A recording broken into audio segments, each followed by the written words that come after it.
आपके साथ मैं हूं अनुजा। इस रिपोर्ट में हम बात करेंगे चिराग पासवान की। जी हां, आपको बता दें कि चिराग पासवान को अब पार्टी से अलग थलग कर दिया गया है, जिससे चिराग पासवान काफी नाराज भी हैं और काफी अकेला भी फील कर रहे हैं। आपको बता दें, साथ ही नीतीश कुमार जो है वो इन दिनों दिल्ली में है और इससे ये भी कयास लगाए जा रहे हैं कि इसमें जो है वो चिराग पासवान को लेकर कुछ बातें हो सकती है नीतीश कुमार और बीजेपी के साथ मीटिंग के बीच। लेकिन अब तक ये साफ नहीं हो सका है कि नीतीश कुमार जो है वो दिल्ली में मीटिंग करने गए हैं, क्योंकि नीतीश कुमार जो है वो बयान जारी कर रहे हैं कि नहीं, वो दिल्ली जो है वो निजी काम से गए हैं, किसी मीटिंग में नहीं गए हैं। साथ ही इधर आपको बता दें कि चिराग पासवान जो है वो हमेशा आरोप लगा रहे हैं, एक पत्र भी लिखे हैं, उसमें चिराग पासवान जो है वो बीजेपी पर निशाना साध रहे हैं। उन्होंने कहा है कि वो बीजेपी का हमेशा से समर्थन किया है उन्होंने और आगे भी करते रहेंगे। आपको बता दें, इतनी सारी चीजें हो गई हैं, उसके बाद भी चिराग पासवान जो है वो बीजेपी का समर्थन कर रहे हैं। साथ ही आपको बता दें कि पत्र में चिराग पासवान ने और भी कई सारी चीजें लिखी हैं, देखिए इस रिपोर्ट में। लोक जनशक्ति पार्टी में पावर और प्रतिष्ठा को लेकर चिराग पासवान और उनके चाचा पशुपति कुमार पारस के बीच राजनीतिक विवाद अभी जारी है। इस दौरान दोनों गुट पार्टी पर अपना अपना हक जताते हुए ज्यादातर लोगों के साथ होने का दावा कर रहे हैं। इस बीच पूर्व केंद्रीय मंत्री रामविलास पासवान के बेटे और एलजेपी के राष्ट्रीय अध्यक्ष चिराग पासवान ने खुलासा किया है कि बिहार विधानसभा चुनाव अकेले लड़ने का फैसला उन्होंने बीजेपी के साथ चर्चा के बाद लिया था।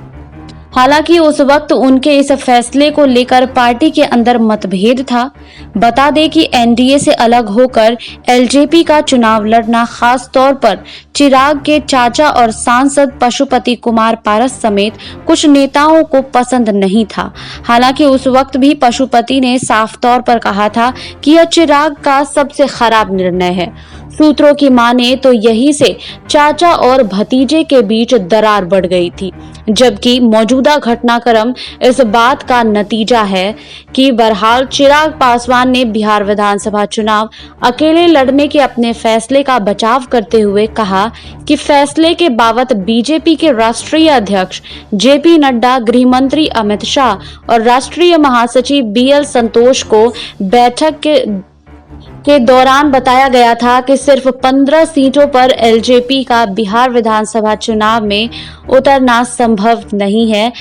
वहीं एक रिपोर्ट के अनुसार चिराग पासवान ने कहा है कि बीजेपी के साथ मैंने बैठक में साफ कर दिया था कि अगर आने वाली सरकार में एलजेपी के एजेंट को कोई तरजीह नहीं मिलेगी तो गठबंधन में बने रहने का कोई सवाल ही नहीं है। इसके साथ ही उन्होंने कहा है कि वह एनडीए के साथ 2014 से थे और तब जेडीयू का कुछ अता पता नहीं था। यही नहीं, हम बीजेपी के खिलाफ सिर्फ 6 सीट पर चुनाव लड़े थे, लेकिन जेडीयू के खिलाफ पूरा दम लगाया था। वहीं इस दौरान चिराग ने साफ कहा कि चुनाव से पहले बीजेपी के तरफ से कहा गया था कि चुनाव के दौरान या इसके बाद दोनों दलों के बीच कोई करवाहट नहीं रहेगी। वहीं मैंने कहा था कि मेरा भरोसा आप पर है, नीतीश कुमार पर नहीं। हालांकि मुझे चुनाव के दौरान बीजेपी के कुछ नेताओं ने वोट कटवा कहा तो काफी परेशानी हुई थी।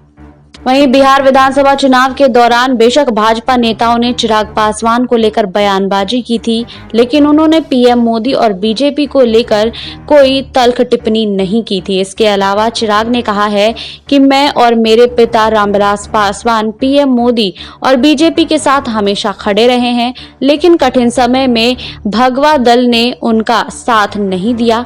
हालांकि उन्होंने एक बार फिर पीएम मोदी पर अपना भरोसा कायम रखा है। इसके साथ ही उन्होंने कहा है कि मौजूदा वक्त में बीजेपी की चुप्पी उन्हें परेशान करती है और अब बीजेपी से रिश्ते एक तरफा नहीं रह सकते हैं, जबकि जेडीयू ने एलजेपी को बांटने का काम पूरी मुस्तैदी से किया है। वहीं आपको बता दें, इससे पहले लोक जनशक्ति पार्टी में फूट के बीच चिराग पासवान का दर्द छलका था। उन्होंने भारतीय जनता पार्टी पर आरोप लगाते हुए कहा था कि इस विवाद को सुलझाने में भाजपा से मदद की उम्मीद थी, लेकिन उनकी चुप्पी ने यकीनी तौर पर दुखी किया है। चिराग ने कहा, मेरे पिता रामविलास पासवान और बीजेपी के साथ हमेशा चट्टान की तरह खड़े रहे, लेकिन जब मैं उनसे इस मुश्किल वक्त में मदद की उम्मीद कर रहा था तो वे साथ नहीं दिए। चिराग ने अपने भावुक पत्र में कहा कि नीतीश कुमार की जदयू से हमेशा से लोजपा को तोड़ने का काम किया है। उन्होंने पत्र में लिखा है कि साल 2005 फरवरी के चुनाव में हमने 29 विधायकों को तोड़ा, साथ ही हमारे बिहार के प्रदेश अध्यक्ष को भी तोड़ने का काम किया गया। साल 2005 नवंबर में हुए चुनाव में हमारे जीते हुए विधायक को भी तोड़ने का काम जदयू ने ही किया था। वहीं चिराग ने आगे लिखा कि 2020 में जीते हुए विधायक को भी तोड़ने का काम जदयू द्वारा ही किया गया है।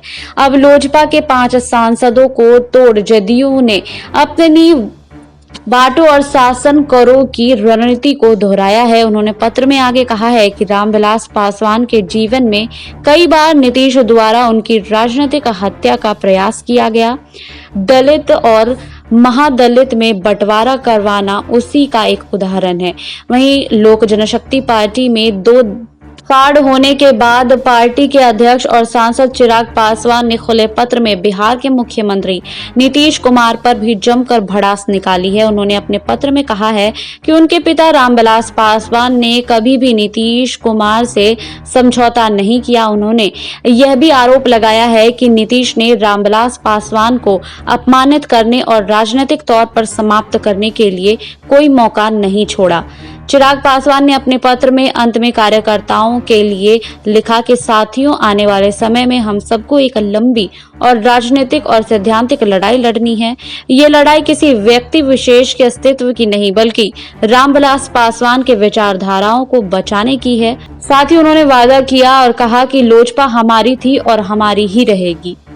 वहीं आपको बता दें, इस बीच बिहार के मुख्यमंत्री नीतीश कुमार के दिल्ली दौरे को केंद्रीय मंत्रिमंडल विस्तार से जोड़कर भी देखा जा रहा है, लेकिन नीतीश ने कहा है कि केंद्रीय मंत्रिमंडल में फेरबदल करना प्रधानमंत्री नरेंद्र मोदी का विशेषाधिकार है। उन्होंने बताया है कि वह दिल्ली अपने निजी दौरे पर आए हैं। नीतीश ने लोक जनशक्ति पार्टी के नेता चिराग पासवान के आरोप से भी इनकार किया है। उनकी पार्टी में दो फाड़ के पीछे जेडीयू का हाथ है। जी हां, नीतीश कुमार ने कहा है कि कुछ लोग प्रचार पाने के लिए जेडीयू के खिलाफ बोलते रहते हैं। कुमार ने कहा है कि मैं इस पर कोई प्रतिक्रिया नहीं देना चाहता, यह उनका आंतरिक मामला है। बता दें कि चिराग पासवान लगातार एलजेपी में टूट के लिए नीतीश को जिम्मेदार ठहरा रहे हैं। उन्होंने एक ओपन लेटर जारी कर अपना दर्द जाहिर किया। इस पत्र में नीतीश के ऊपर जमकर भड़ास निकाली। वहीं लोक जनशक्ति पार्टी में दो फाड़ होने के बाद पार्टी के अध्यक्ष और सांसद चिराग पासवान ने खुला पत्र लिखकर बिहार के मुख्यमंत्री नीतीश कुमार पर भी जमकर भड़ास निकाली है। एलजेपी में चिराग पासवान को अध्यक्ष पद से हटा दिया गया। अब वो काफी अलग थलग हो गए हैं और साथ ही उनके जो चाचा है वो पशुपति पारस, वो जो है वो अलग बगावत कर रहे हैं। अब इसको सुलझाना काफी कठिन है, लेकिन ये देखना भी काफी दिलचस्प होगा। आपको हमारी ये रिपोर्ट कैसी लगी हमें कमेंट बॉक्स में लिखिए। बाकी और खबरों के लिए जुड़े रहिए SPN 9 न्यूज के साथ।